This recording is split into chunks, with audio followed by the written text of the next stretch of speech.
Tonight, we're taking a look at police reform at the University of Cincinnati. Today, UC provided an update to its safety and reform plan following the shooting death of Sam Dubose. Dubose was shot by former officer Ray Tensing during an off-campus traffic stop. The reform plan includes a training program where officers learn how to ask the right questions and collect information.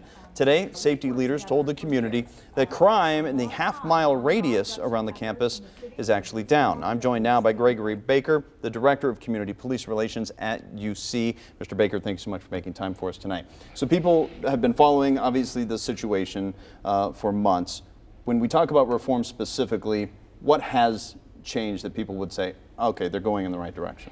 Okay, we've made a number of changes. The initial one, if you look at this probably from a 50,000 point perspective and look down, a lot of the reform, the process that we're following is the one that the City of Cincinnati and Cincinnati Police Department followed back in the early 2000s.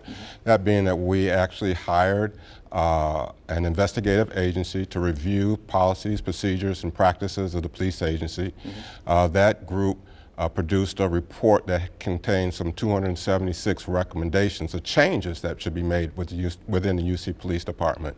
And we also hired a monitoring firm, happen to be the same group, to review the implementation to make sure that all of those recommendations are thoroughly implemented.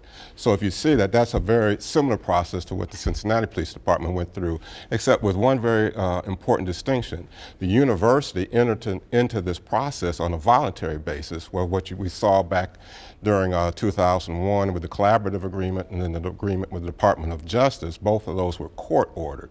So UC is entering this on a voluntary basis with the goal to restore police community relations, to restore the community's trust and confidence in the University of Cincinnati Police Department, as well as with the goal to become a national model, a best practice in police reform. When you talk about 270 items, I mean, that seems like a long list of things to try to implement. Obviously, some of these are small, little pieces of the puzzle, others are large. Yeah, we look at everything from supervision, training, the tactics that are being used, and training is a big one, of course. So even before the report was written, one of the first training exercises that we implemented was implicit bias training. And what that does is to teach individuals, in this case police officers, what their personal biases are and how that may impact their perceptions and behavior.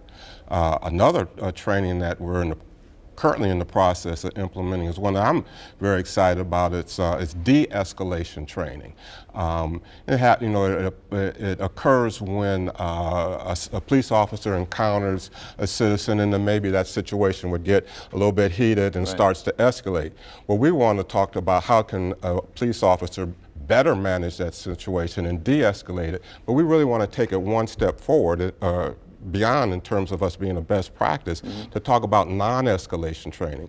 How does a police officer approach a citizen to keep that situation from escalating out of control to the point where we see potential shootings that occurred with Mr. Dubose? De-escalation training, that's a big thing with Cincinnati police as well. I assume you're kind of maybe taking some advice from them as well?